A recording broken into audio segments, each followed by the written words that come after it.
तो दोस्तों स्वागत है आपका STS लर्निंग क्लासेस में।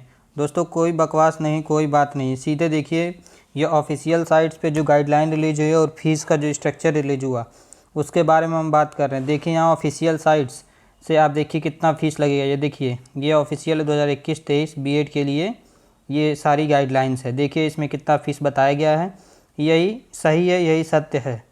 ठीक है, देखिए क्या कहा गया है। काउंसलिंग के विभिन्न चरणों में जमा किया जाने वाला शुल्क। ठीक है, जब काउंसलिंग कराएंगे तो अलग अलग चरण में आपके जो फ़ीस जमा होंगे उसके बारे में कहा गया है। देखिए फर्स्ट काउंसलिंग मतलब जब राउंड 1 में अगर आप होते हैं तो क्या होगा, काउंसलिंग फ़ीस जो होगी 750 रुपये होगी। ठीक है, और counselling fees is non refundable, मतलब ये वापस नहीं किए जाते हैं, जैसे कि आपको पता है। ठीक है, आगे क्या कहा गया है, आगे देखिए। आगे ये कह रहा है कि अग्रिम कॉलेज शुल्क मतलब एडवांस कॉलेज फ़ीस जो है 5000 आपकी ली जाएगी काउंसलिंग के समय पे ही। ठीक है, यदि अभ्यर्थी को सीट आवंटित नहीं की जाती है तो अग्रिम कॉलेज शुल्क उनके द्वारा विवरण में दिए गए खाते में वापस कर दिए जाएंगे। ठीक है, यदि आपको कोई भी कॉलेज आवंटित नहीं किया जाता है तो आपके 5000 वापस हो जाएंगे, लेकिन यदि कोई भी कॉलेज अलॉटमेंट हो जाता है आपके लिए तो आपके ये 5000 वापस नहीं आएंगे। तो ये ध्यान रखना है, उसके हिसाब से अपनी चॉइस फिलिंग करनी है। ठीक है आपको। बाकी आगे देखिए, यदि अभ्यर्थी को सीट आवंटित की जाती है और वह सीट कन्फर्मेशन फ़ीस का भुगतान करता है तो यह अग्रिम राशि कॉलेज शुल्क में समायोजित कर दी जाएगी, मतलब ये पैसे जमा कर दिए जाएंगे कॉलेज में। ये आपके फ़ीस में ही जुड़ती है, जो 5000 है जो आपके फ़ीस में ही जुड़ेगी। मान लीजिए कॉलेज की फ़ीस 10,000 है तो ये 5000 ये हो गई, 5000 और एक्स्ट्रा आप देंगे। ठीक है, यदि अभ्यर्थी को एक सीट आवंटित की जाती है लेकिन वह सीट कन्फर्मेशन फ़ीस का भुगतान नहीं करता है तो अग्रिम कॉलेज शुल्क वापस नहीं किया जाएगा। ठीक है, तो ये बातें आपको ध्यान रखनी है। आगे क्या कह रहा है, यदि अग्रिम महाविद्यालय शुल्क आवंटित महाविद्यालय शुल्क से अधिक है, जो आपने एडवांस फीस दी थी, अगर महाविद्यालय के शुल्क से अधिक है तो अतिरिक्त राशि आवंटित महाविद्यालय से वापस की जाएगी। मतलब तब मान लीजिए 5000 आपने एडवांस कॉलेज फ़ीस जमा किया और कॉलेज की फ़ीस बस 4000 है तो 1000 आपके वापस हो जाएंगे। इसके बाद आवंटित कॉलेज की फ़ीस के अनुसार भुगतान किया जाएगा। ठीक है, आवंटित कॉलेज की फ़ीस के अनुसार भुगतान किया जाएगा। तो ये बिल्कुल ऑफिशियल है। ठीक है, बिना मतलब के लोग वीडियो बनाए जा रहे हैं बिना किसी लॉजिक के, ध्यान इस पे दीजिए दोस्तों। ये तो थी पहली राउंड की बात। अब ये देखिए पुल काउंसलिंग। ठीक है, मतलब राउंड टू में क्या होने वाला है, तो काउंसलिंग फ़ीस 750 रहेगी। अग्रिम कॉलेज फ़ीस, ठीक है, एडवांस कॉलेज फ़ीस क्या है, 51,250 रुपये हैं। ठीक है, ये राउंड 2 वालों को 51,250 रुपये जमा करने होंगे उसी समय। देखिए क्या तरीका है इसमें। जिन अभ्यर्थियों का राउंड 1 में सीट आवंटित की गई थी लेकिन सीट कन्फर्मेशन फ़ीस का भुगतान नहीं किया, उन्हें पूल काउंसलिंग राउंड 2 में भाग लेने पर पूरी फ़ीस देनी होगी। ठीक है, कॉलेज की एडवांस फ़ीस 5000 उन्हें राउंड 1 में भुगतान किया था समायोजित नहीं की जाएगी।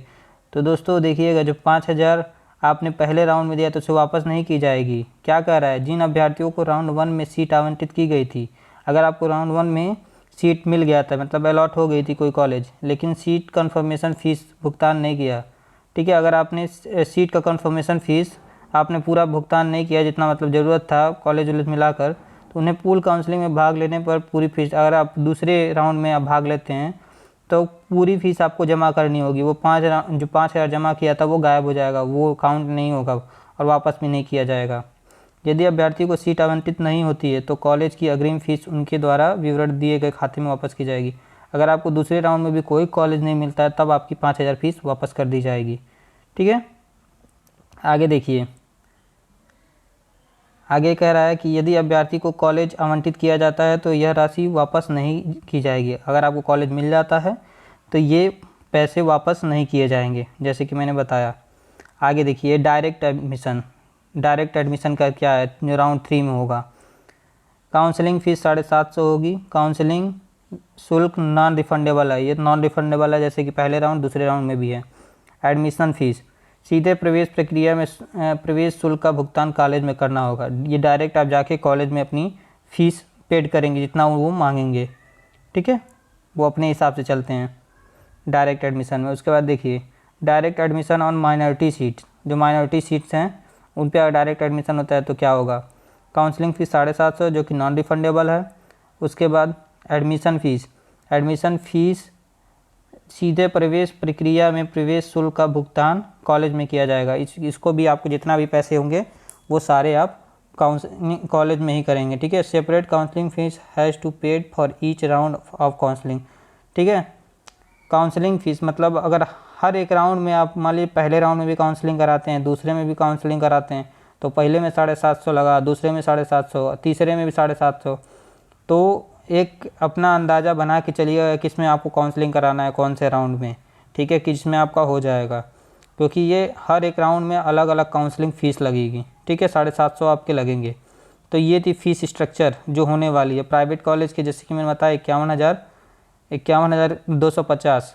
वही जो डायरेक्ट एडमिशन वाले तो डायरेक्ट एडमिशन के कॉलेज देखेंगे, और सरकारी वाले वो सरकारी के हिसाब से देखते हैं, उसमें ज़्यादा फ़ीस नहीं होती, ठीक है दोस्तों। तो ये था फ़ीस स्ट्रक्चर, ठीक है दोस्तों। इसके बाद मैं पूरा आपको अगले वीडियो में आपको दिखाता हूँ कि राउंड 1 में अगर आप काउंसलिंग करा रहे हैं तो कैसे कैसे आपकी प्रक्रिया होगी, कैसे आप रजिस्ट्रेशन कराएंगे। ये भी ऑफिशियल नोटिस जारी हो चुकी है, मैं इसके तुरंत बाद वो वीडियो भी डाल रहा हूँ, ठीक है। उसे आप देखिए और चैनल को अभी सब्सक्राइब कर लीजिए, क्योंकि हम यूपी बीएड से रिलेटेड हर एक जानकारी आपको समय से देंगे। और साथ ही साथ दोस्तों यूपी बीएड में अगर आप नए स्टूडेंट हैं तो आपके लिए यूपी बीएड की तैयारी भी कराई जाएगी, और टेट सुपर टेट की भी यहाँ पे तैयारी कराई जाएगी। फिर मिलते हैं दोस्तों नेक्स्ट वीडियो में। सब्सक्राइब कर लीजिए चैनल को अभी के अभी।